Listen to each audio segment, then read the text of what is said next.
From SF Land, this is Dorking Out, a podcast for people who love to dork out about movies, TV, and everything pop culture.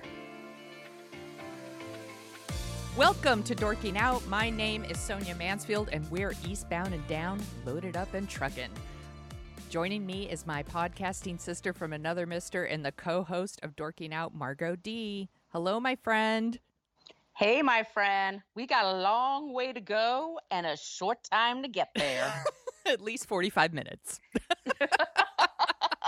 We are dorking out about 1977 Smokey and the Bandit. We're doing this in honor of Burt Reynolds, who died 1 year ago on September 6th, 2018. And we wanted to do something last year, but like the timing just didn't work out. I think we were already like a couple of episodes ahead, whatever. So we decided to do it this year. And I'm really excited to talk about it. If you guys haven't seen Smokey and the Bandit, I don't understand why you haven't seen Smokey and the Bandit. It stars Burt Reynolds and Sally Field, Jerry Reed, and Jackie Gleason as Sheriff Buford T. Justice. Supposedly it's a script. There's a script written by people, but not really. There's no script. And it's directed by Hal Needham, and he also did like the Cannonball Run movies, and I think he was a stunt coordinator originally. Yeah, he was Burt Reynolds' stuntman, and then he was also his roommate, his tenant. He lived on Burt Reynolds' property in like the guest house kind of thing, and he had the idea because he read somewhere that Coors beer, which is the basic of beers. It totally is. I know. It's so basic. But when you can't get something, all of a sudden it's special. Right. And for a long time, you couldn't get Coors west of the Rockies. And he was on a movie set, Hal Needham, and he said he brought in all this Coors beer, and the maids kept coming in and stealing the beer. It was in Texas. And so that's when he got the idea. And so basically that's the germ of the idea. So it's Hal Needham. I think it's his directorial debut. And it's actually really a pretty mindless movie. My husband watched it with me and he said, this is like a 70s version of the Keystone Cops. It's just car crashes and car chases. And it was insanely popular. It was the second highest grossing movie in 1977. That's crazy. It was second only to Star Wars. And they spent like $5 million on it total, and it made like $300 million. It was like some ridiculous total. Insane. Yeah. And for, some of you might be younger, Margo and I are young, but some of you might be even younger. And around this time, like truckers and trucking and like CB radios and all that was like very cool. We had like Smokey and the Bandit and Convoy and like Dukes of Hazzard. And it was all about like CB radios and like how awesome truckers were. And this was part of that. You didn't see this in the theater, I assume? God, no, I was too young. Yeah, no, we would have been kids. Yeah, I think I saw it, I saw Cannonball Run in the movie theater, and that was like 80, 81. And then all of a sudden, every time I heard about this, because there's three of them, I think. Yes. Yeah. And then all of a sudden I was like, well, I got to see where this all comes from. And then it's one of those movies that was on all the time when we were young, like TBS and TNT would play it all the time. And it's just silly and fun. And it's not very hard to pay attention to. It does not require undivided attention. No, you could leave the room and come back and know exactly what's going on, like to pick up laundry or whatever and be totally fine. But it's still, I find it super enjoyable. I really love it. It was so easy to watch. I was surprised. Yeah. I really thought like, oh, we're going to revisit this and will I be able to enjoy it without my nostalgia glasses? And I was worried that I would find it super offensive there's parts that I was like, well, that didn't age well. But in general, it's a super easy watch with like a couple of funny lines. And Sally Field and Burt Reynolds actually have like really good chemistry. Oh, totally. He was like the biggest movie star in the world at the time. And she had done, she was the Flying Nun, she was Gidget. And then she had done that TV movie Sybil. Right. Did you read this about why she did Cannonball or Yeah. why she did this movie? Because she said that agents were saying, "Oh, she's a really great actress, but she's ugly." And she's not pretty. And then Sally Field is a very insecure person. Yeah. If you ever read interviews with her, like it's really, really important to her to be pretty. And she's gorgeous, Yeah. I think. And she's adorable. Everybody drink. Yeah, everybody And- drink. But she and Burt Reynolds, and boy, was he like super tall, or is she just really short, or is it both? I think it might be both. Yeah, it's hard to express how famous Burt Reynolds was at one time. He was like Brad Pitt Yes. or Leonardo DiCaprio. He was huge. And like every movie he did, no matter how shitty, made a lot of money because he was Burt Reynolds. And he was always on the talk shows. Yeah. He was a great guest on talk shows. He was really, really funny. He was a raconteur, and he could keep up with the best of them. And I guess he was a very angry person in his real life. He had a bit of a complicated personality. Yeah. But at this time, I mean, he was dating Dinah Shore. Remember that? I remember reading that. That's right.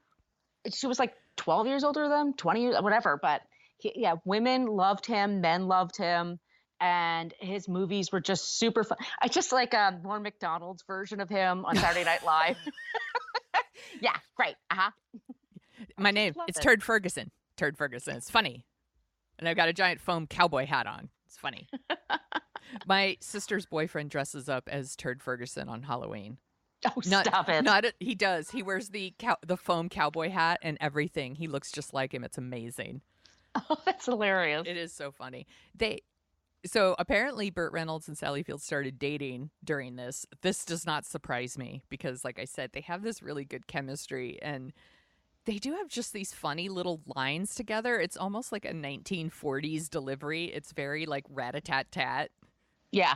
The lines aren't always super funny, but like their delivery is funny, I guess, if that makes sense. It's like you can watch them falling in love with each other. Yeah. It's really kind of cute to watch. And Sally Field didn't do a lot of comedy until that, except for the Flying Nun, of course. Right. But later on, she does Soap Dish and a few other, bigger comedies. But at the time, it was a big deal. And I just think there's also like, I don't know about you, but I haven't driven a car in a really long time because I live in New York. Sometimes I got really anxious watching them because they're going really fast, not wearing seatbelts. And at one point she's like just climbs into his lap and makes out with him while they're driving like 80 miles an hour. I know. I'm like, it's that's crazy. That's scary. Oh yeah. I don't, as someone who used to have a bit of a lead foot, I would still never drive as crazy as they drive in this movie. And in case you don't know, what they're doing in this movie is they are driving into, where is it? They call it Texarkana.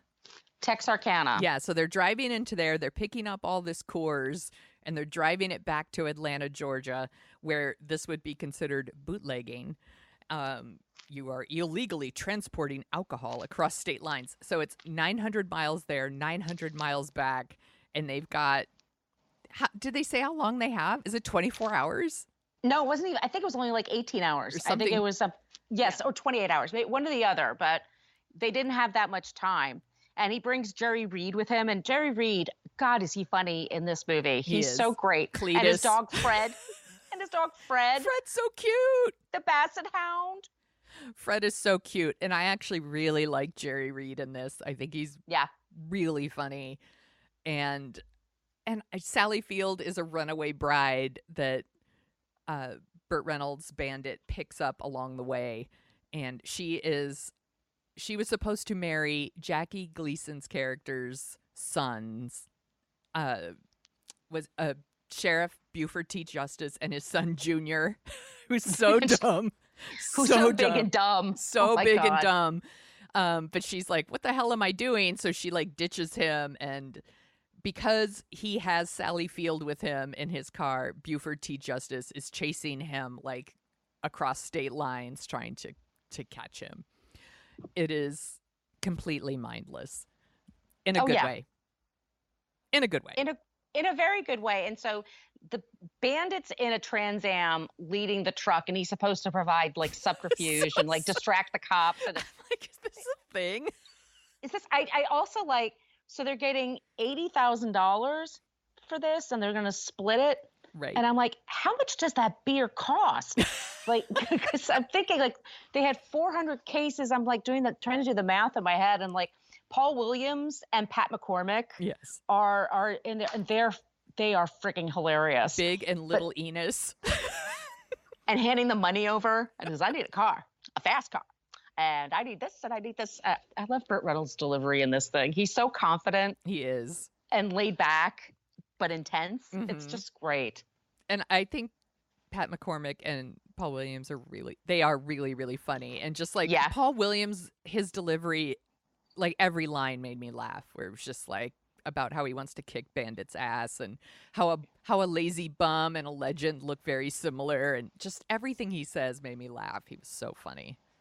They were great. And I think Jackie Gleason is really funny here. And he supposedly, that was his thing though, ad-libbing. He didn't like to rehearse, and he didn't like to stick to a script. So you just had to let him do his thing. And his whole point was like, he had this guy sitting next to him. He says, I just need somebody to act off of. And then they just let him go. And I forget all about Ralph Cramden when I'm doing this. I believe he's a guy from the South. Well, to me, that's all he was. To me, he was Smokey. When I saw this movie, I was 7 when I saw this movie. Probably it was on TBS all the time, like you said, TBS and TNT. So for years, Jackie Gleason to me was Smokey. He's the guy from Smokey and the Bandit. And then you grow up a little bit, and you're like, holy shit! Like The Honeymooners was a huge thing. Oh, it was a total big thing. My dad was a big fan of it. Right. I used to watch it with him. Yeah. He was a huge reruns, star. So, but to me, I was like, whatever. He's Smokey. He's Buford T. Justice. He wants a Diablo sandwich and a Dr. Pepper right now. And I love his whole rant about how when Sally Field leaves Junior at the altar, that he says something like, she disrespected my son, she disrespected my authority, and that is communism. I'm like, what does that have to do with communism? It's just super random, and I don't know, it makes me laugh. Have you ever talked on a CB radio? I'm sure I have. My dad he had a ham radio. And that was also a big thing in the 70s. This is all before the internet, you guys. Like, this is how people communicated. This is how nerds communicated with each other. It was CB or what was called ham radios. And we used to do, like, all of our family vacations were driving vacations. Like, we had to drive at least 10 hours. Same. Oh, we never flew anywhere. We had to take a car. And so our big thing was, like, getting the truckers to, beep, beep, beep, making them toot their horns. Yeah. We did the same thing. My dad and his friends all had CBs and would talk to each other on these trips. What was your dad's handle? So my dad has been bald since forever. So his handle was Bald Eagle. I love the one. There's like one woman that's a trucker and they call her Little Beaver. Oh my God. So that's one of the things that cracked me up. So I love that the truckers in the movie, they're all different kinds of races, men and women, like they really are like quote unquote the people, right? We're representative of the people. But the women, it's like their CB names were Little Beaver and Hot Pants. Stuff like that. And I'm like, I wish you had a better name than that. But that's okay. Like it's 1977. Totally. It's like that's as good as we can expect. They don't use any gay slurs. They don't use any racist terms. Exactly. They manage not to do. And then the South. I mean, it's pretty amazing. I like that whole scene where there's the sex workers that have their own little trailer. Yes. By the side of the road, all in pink. Like, oh, that doesn't stand out, does it? No, not at all. It's just like when you think about it, of course, it's absurd, but it's just like you're so along for the ride. Mm-hmm. This is for me, I always get super upset. So Jerry Reed, we do spoil here, by the way, but Jerry Reed goes to that diner and it's filled with like these rednecks. Yeah. And they pick on Fred, the dog. I got so upset. I forgot about that scene. I got super fucking, because he grabs the dog's head. Yeah, and so Jerry gets his butt kicked, but I love it when he gets back in the truck and then he runs over all their cycles, their motorcycles. The director should have gotten a reaction shot from that. Yeah. Because that's one like wasted thing. But mostly I think it's just super fast pace. Mm-hmm. I mean, it just goes from one thing to the next to that. You never get bored. There's one scene where Burt Reynolds and Sally Field are talking and they realize they have nothing in common, but they're just going to make out anyway. And I'm totally okay with it. It's just like a really funny scene. And, Yeah. I love the whole, like, she's like, well, what do you do? She's trying to get to know him, and he's like, I just go from place to place and I do what I do best. And she's like, well, what's that? And he's like, show off. It's like, I'm like, that's his career. He's a show off. and then they make out. Yeah. That's kind of all I need. Yeah. And them doing turns in the car and stuff like that. Like, that's just totally my bag. And yeah, like you said, I really appreciate they have different races and they have women in there. And the truckers all band together to hide out Bandit. And Frog, he calls her Frog. He calls her Frog. Yes. Because she's always jumping around. Oh, that's right. And you're cute like one, and I'd like to jump you. So silly. It's so silly, but it's great. I'd be it. really flattered if somebody called me Frog for that reason. That's right. And I love, she has a lot of lines that made me laugh. And one was where she just starts smoking, and like you can tell like she doesn't smoke. That's the joke, and she's like, she's just starting to smoke. So she's like making these awful faces and, and he's like, you should quit. Like her delivery of this line made me laugh. She goes, but I enjoy it so much. It's like, it made me laugh so hard. I don't know why, but it did. And I appreciate that they actually have a Sally Field, that they have, well, first of all, someone as awesome as Sally Field in that role, because that role could have been a nothing. And also, she's really good at translating all the, like, CB, like, kind of, she's our window into the world. Like, if you aren't a trucker, if you aren't in the South, if you don't know shit about a CB radio, like, you're like, what is happening? She's really good at, like, being the audience stand-in where he can explain, like, we refer to cops as Smokey the Bear, or we, have different handles. Like, she's very good at being that person. And I appreciate that. And it seems fun. It does seem fun. How crazy that you could be having a conversation with someone on the CB radio and anyone could just tune in and listen. Isn't that weird? Yeah, there's a few times. Yeah, that's that. Yeah, it's an open line. Yeah, like there's a few times that's bizarre.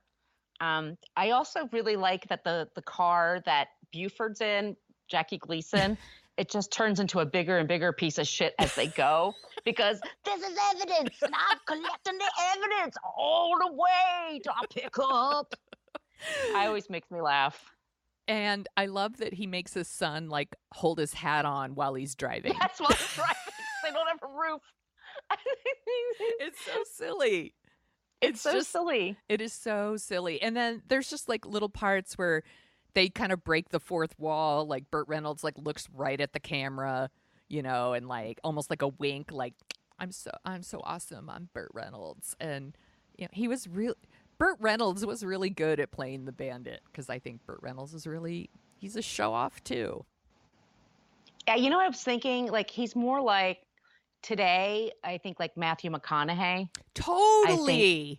I think he's the 70s version of Matthew McConaughey, that character. Just the confidence and really lean and just kind of can take his time and knows how to drop a joke and tell a joke. Oh my gosh. That is such a good call. You are so smart. He really is like a Matthew McConaughey type, or Matthew McConaughey is a Burt Reynolds type. I think that's what it is. And I'm sure Matthew McConaughey would agree with us. I'm sure he'd say like Smokey and the Bandit was absolutely his favorite movie growing up. Probably. Not even probably. I guarantee that that's a thing. I guarantee you, like, he knows all the words to Eastbound and Down. Mm-hmm. Don't we all? Yeah. Did you know that James L. Brooks offered Burt Reynolds the role that Jack Nicholson played in Terms of Endearment? I did know that. And then he turned it down for Stroker Ace. Have you seen Stroker Ace? Is that the one he did with Lonnie Anderson? Yes. It's a huge piece of shit.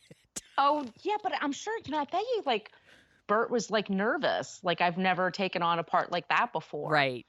I'm sure he was scared. I'm sure you just stick with the thing that the audience is like, that makes you money.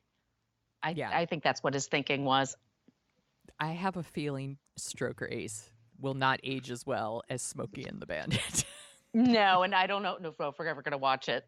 No, I'm not putting that one on the list. We can skip that one.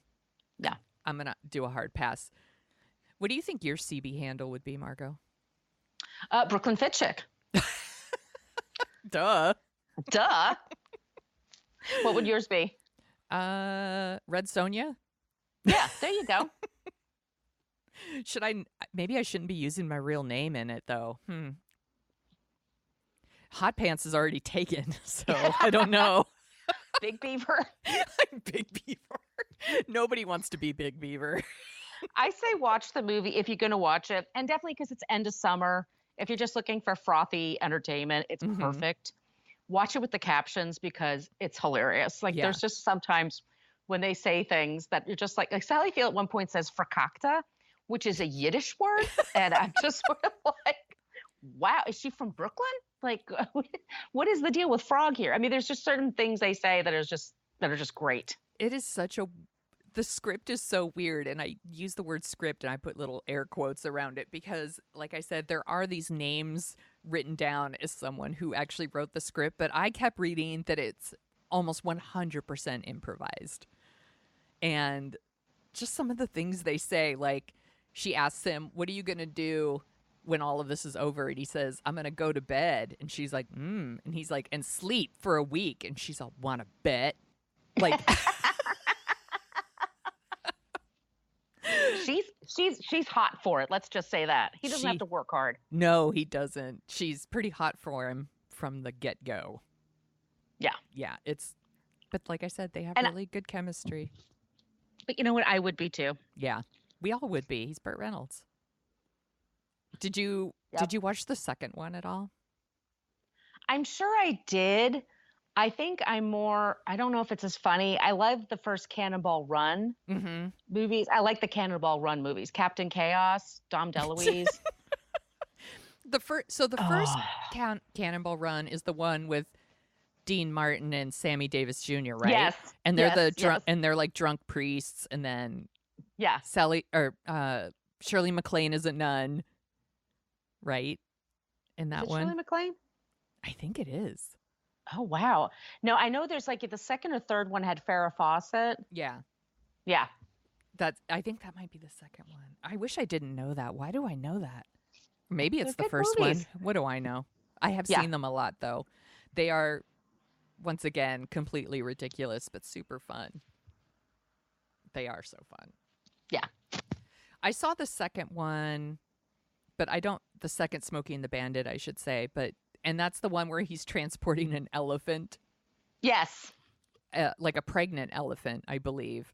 And there's just all this stuff about him, like having to get to a certain place with the elephant at a certain time, of course, once again, for Big and Little Enos.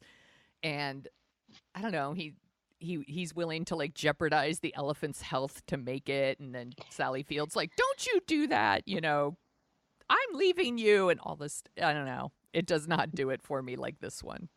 I really love elephants, so I probably would have a hard time watching it.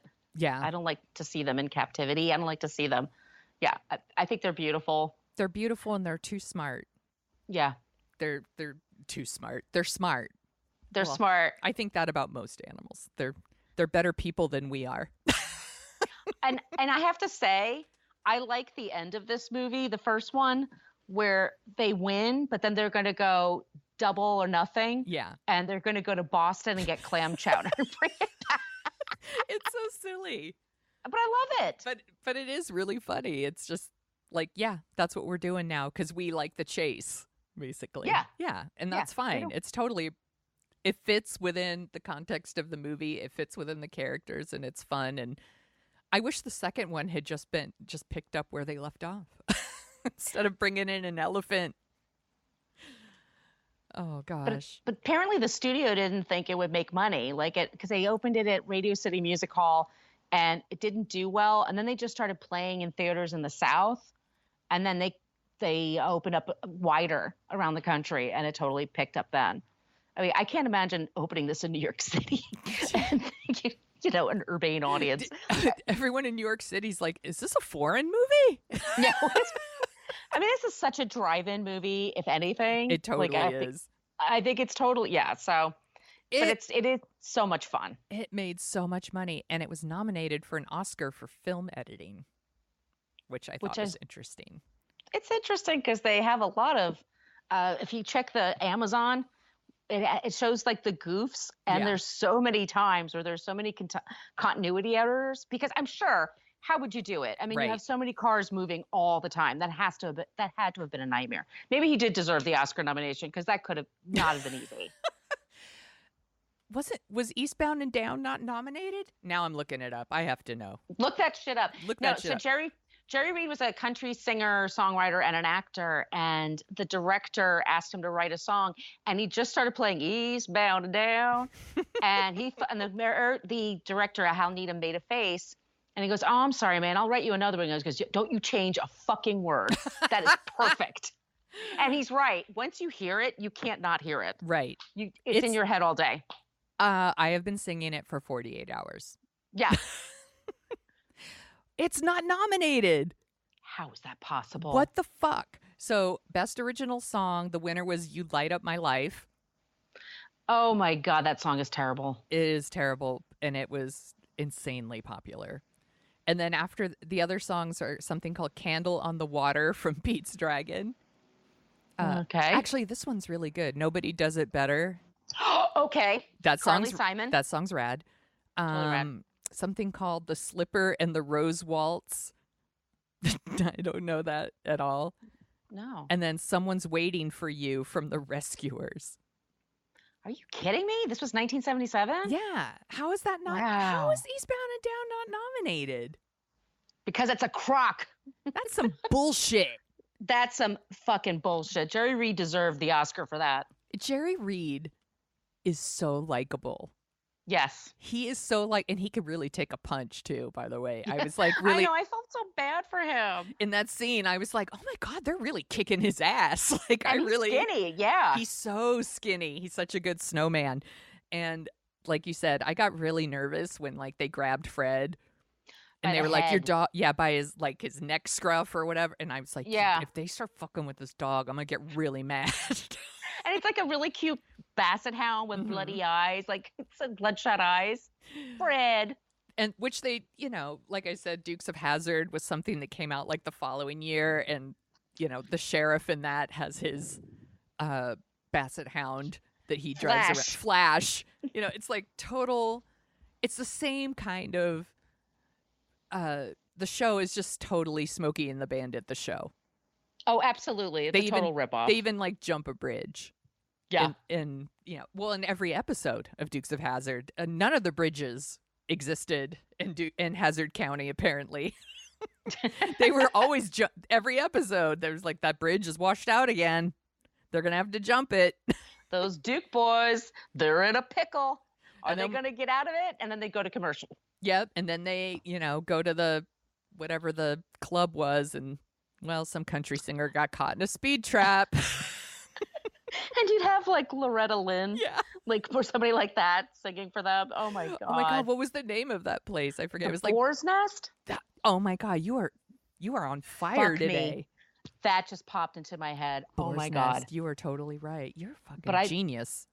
But I liked the Dukes of Hazzard when I was a kid. Oh my God, I watched that shit. That was it was great. That was appointment television in our house. Oh, absolutely. We loved Friday nights. Yeah, and then we watched the shitty spinoff called Enos.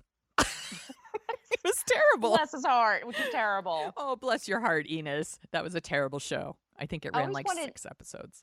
I think I always wanted Enos and Daisy to get together. Yeah, well, I think we all wanted that. Yeah. Poor Enos. He was a good boy. He was adorkable. He was adorkable. He was a good old boy. He didn't mean no harm. No, he didn't. See, that's the country music I like.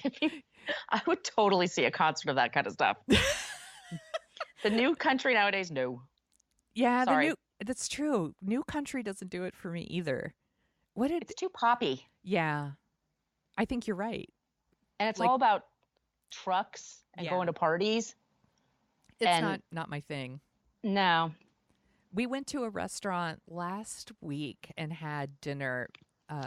my husband and son and I, and they were playing like Waylon Jennings, like old Waylon Jennings. That I was like, oh my God. I knew surprisingly a lot of the songs because my dad is a big country music guy.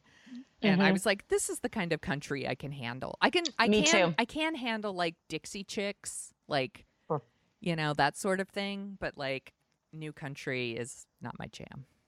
Yeah, same here. Anyway, what else should we say about Smokey and the Bandit or Burt Reynolds? R.I.P. Burt Reynolds. That one hurt.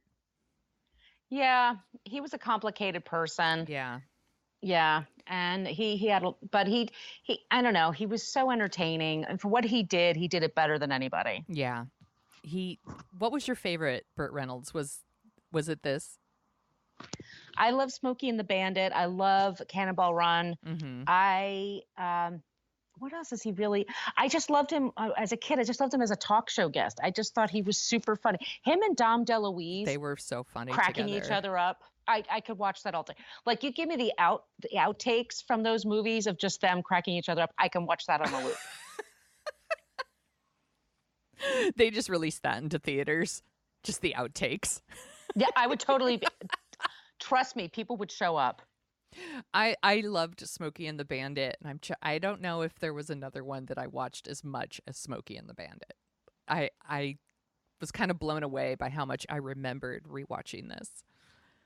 I did think he was really legit great in Boogie Nights. But he's a good actor. Yeah, but I wouldn't say like that's my favorite Burt Reynolds. That would be ridiculous. It's obviously Smokey and the Bandit. You know what hipsters would say? It would be Boogie Nights, though, right? Yeah, right. Yeah, but they're wrong. They are. My favorite Burt Reynolds is that centerfold he did for Cosmopolitan magazine. That's my favorite Burt Reynolds. He was nude. He was nude, everybody. Big deal at the time. Actually, it would still be a big deal.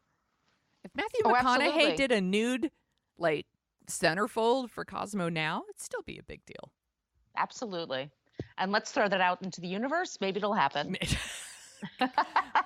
I got my fingers and toes crossed over here. Yeah, and my eyes. Do you want to hear about the top movies of 1977? Damn right. Okay. You're going to love this list. So number 10 is Annie Hall. Yes. That's a good movie. Number 9 is Oh God.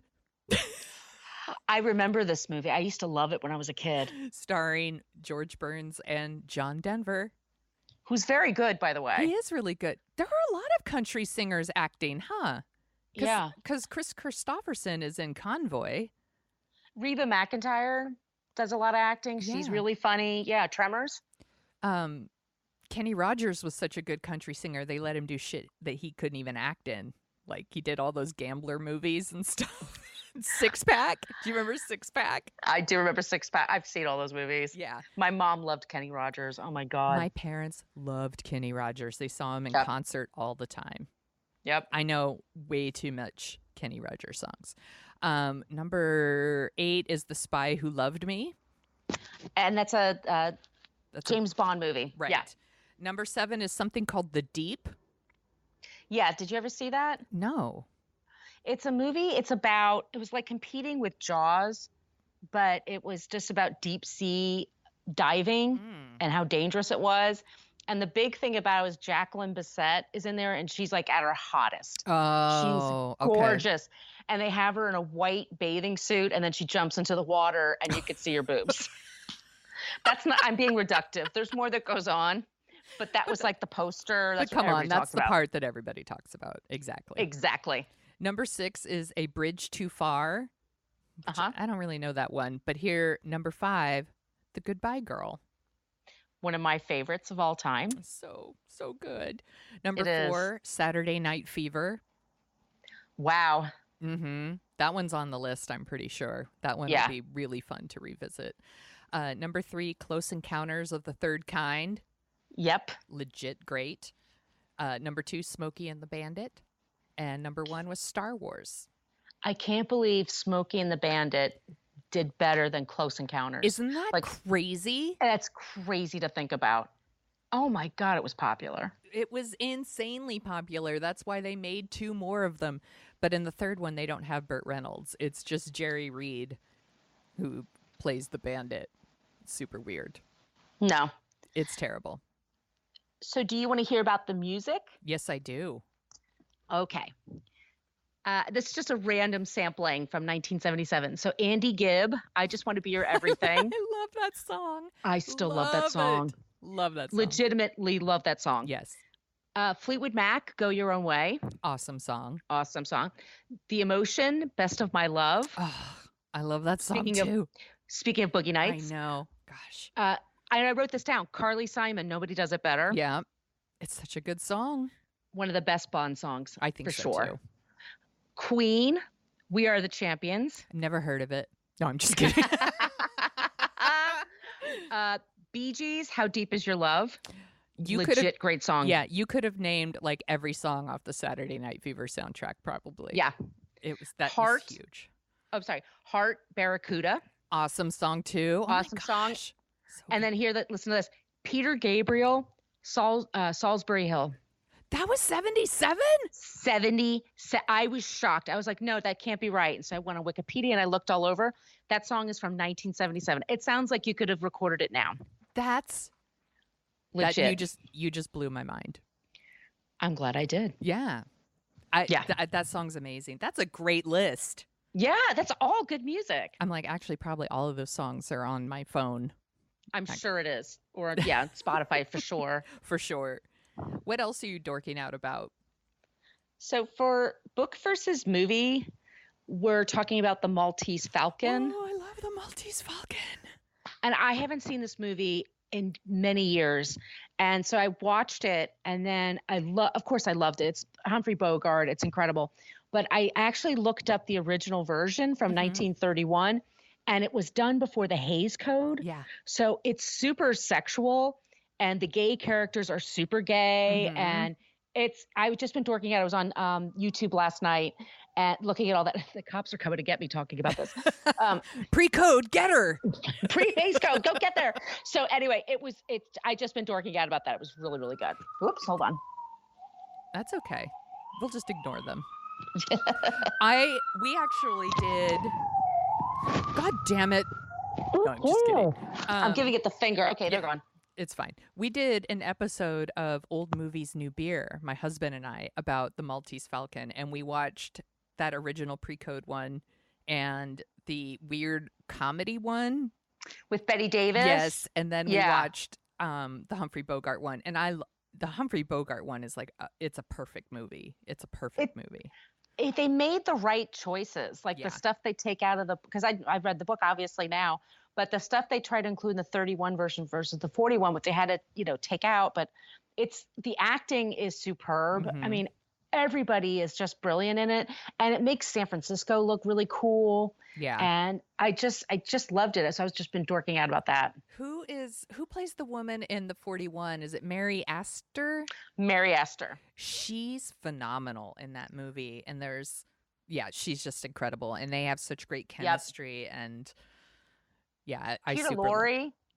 Peter Lorre's such a fucking kook.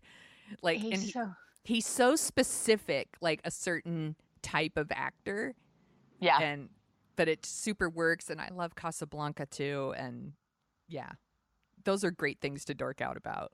Yeah, that's going to be an awesome episode. Yeah. So I have been dorking out about, you're going to laugh. I'm only like 4 episodes into Mindhunter, which you were dorking out about last week on this show. I am always behind when it comes to what you're dorking out about, but I love it so much. It's so good. It's so interesting. And if you guys aren't watching it, if you didn't watch the first season, you should watch it. It's on Netflix. It's so good. And I haven't even got to the Charlie Manson stuff yet. But I know it's there. But there's been all these articles about the actors that got to play, they hired to play these very famous serial killers. And they look just like them, and their acting is incredible. Like they just got the best talent imaginable, and it's chilling. And there's no blood or anything. It's just the dread that you feel mostly. That like most of the time, it's just the dread that you feel, and but it's so well done. It's super well done, and just everyone in it is so great, and I'm just so curious to see where it's gonna go. I know I'm only 4 in, but yeah, I love it. And then I also wanted to mention that on Hulu they now have What We Do in the Shadows, the TV series. Oh yes. And my husband and I have been watching it. I think we're like 4 or 5 in. It's fucking hilarious. Like, yeah, we are giggling our asses off. It is so fucking funny. I'm like, how come not everyone's talking about this show all the time? I don't know why more people don't know about it, because it's only a half an hour. Yeah. Like you can fly through them so quickly, and it's just jokes, and they got the funniest people doing cameos, and it's just about these vampires that are just kind of losers, and they moved to Staten Island, and they're just trying to find their way. And there's a guy who's an energy vampire, and he's so tedious, and just that part. I laughed so hard I was crying when you figure out what he is. There was someone I used to work with that she would come by my cube and she would just talk about stupid shit. And I used to joke all the time that she was a time vampire, that she would steal like 20 minutes from your life and you don't get it back. Oh, yeah. Yeah. You know, like, what are you eating for lunch, Sonia? You know, oh, did you warm it up in the microwave? Is that what I smell? And it's like 20 minutes of that bullshit. God. You know, and then she'd leave and I'm like, there went 20 minutes. I'll never fucking get back. Anyway, the show is so funny. And one of the actors in the show is this, his name, I think, is Matt Berry. Mm-hmm. And he was in the British version of the IT Crowd, and he was on the Mighty Boosh, and there's something about that actor. He plays Laszlo. Yes. And his delivery always makes me laugh in every show he's in, and he's just so funny. And how he always says bat before he like turns into a bat makes me laugh every time, and it's just legit hilarious and such an easy, fun watch. And if you haven't seen the movie, everyone, you should see the movie. The movie is hilarious, and the show is really good too. The movie is set in New Zealand, I believe. Yes. I think, yeah, that's because that's where the creators are from, or Australia, New Zealand. But yeah, like I said, the American series, it's based in Staten Island, but they're all from Europe. Like most of them are from Europe. In the second season, there's a show where they have a big orgy. And Laszlo's like, we have the greatest orgies of ever, of all kind. And then his girlfriend said that, she goes, it's okay. And I'm just like, oh my God, it's so funny. Well, the movie it's got the Flight of the Conchords connection, because it's got Jermaine Clement, and then it's got Tika Waititi, the director, who did like Thor Ragnarok, and he's just so hilarious in that movie too. Oh, I also saw Ready or Die in the theater. Have you seen the previews for that one? Oh, it's the horror movie? Yeah, it's the one where this woman marries into this family, and they say like, oh, we have to play a game, and they play hide and seek, and it's a deadly game. Like, they're trying to find her and kill her, basically. And it's super fun. It's so fun. So you recommend? I do. It's a horror movie, but it's not slasher. It's not that kind of horror. It's like kind of like comedy action horror. And it's very entertaining, and it's like 92 minutes. See, that's what's perfect about it. Yeah. I'm going to see I'm going to see it next week. It's going to be 3 hours. I'm like, is it? This better be 3 hours. Holy shit, I'm seeing that one too. Yeah. Ready or Not. I'm looking up the woman, because I want to make sure I get her name right, because she's legit great in it. Samara Weaving is in it, is the lead. God dang it, Margo.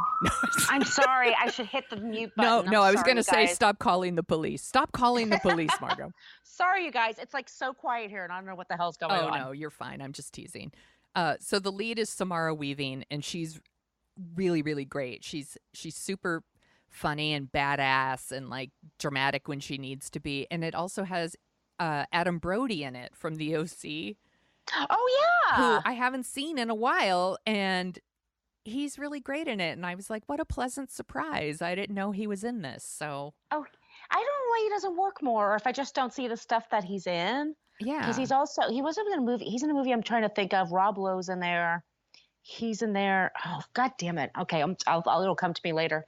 But I actually got to meet him because when the OC came out, they were on the cover of YM magazine, which was one of my magazines. yeah. And they did a party with Misha Barton, him, and Ben, what's his face?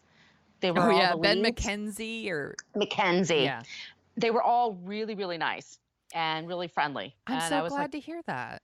yeah, they were really great. We were like, oh, they're going to be big stars too, but they're just adorable. Yeah, I watched the OC like maybe the first 2 seasons. I really, really liked him, and I thought he was gonna be like a thing. Like I was like, he's gonna be the star, right? Like he's gonna be the breakout star. But he's really good in this, and it's just a very entertaining movie. So I recommend. And I'm looking forward to seeing It Chapter 2. Yeah, that's next Friday. That's for me. going to be fun. And then Yeah. we will eventually have an episode about that one, but it may not be right after the movie comes out. It'll probably be the week after. Yeah, we'll make it work for you. We'll make it work. Yeah. Where can people find you? You can find me at Brooklyn Fitchick. That's for Facebook, Twitter, and Instagram. And my blog is brooklynfitchick.com. And you can listen to us at What a Creep, Yep. where we talk about creeps. We have a new episode every week. We take turns talking about a creep. So it's called What a Creep. And follow us on Twitter at CreepPod. And tell us what you think. Yeah. And if, as of this recording, the episode that just came out is about James Woods. And I just edited it. Yep. he's fucking dirty old man. So you guys should listen. And give us some reviews on Apple Podcasts. That would be rad. Thank you. You could find me at The Sonia Show. That's Sonia with an I. TheSoniaShow.com. The Sonia Show on Twitter. Sometimes on Facebook. Sometimes on Instagram, where it's mainly pictures of my kid and the cutest dog and cat in San Francisco.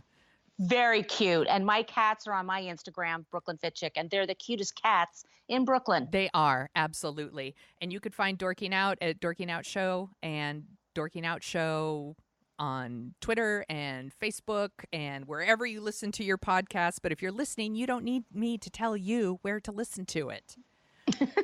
Margo, this was super fun as always. This was so much fun. I'm so glad we did it. And we had a long way to go and a short time to get there, but we did it. 10-4, good buddy.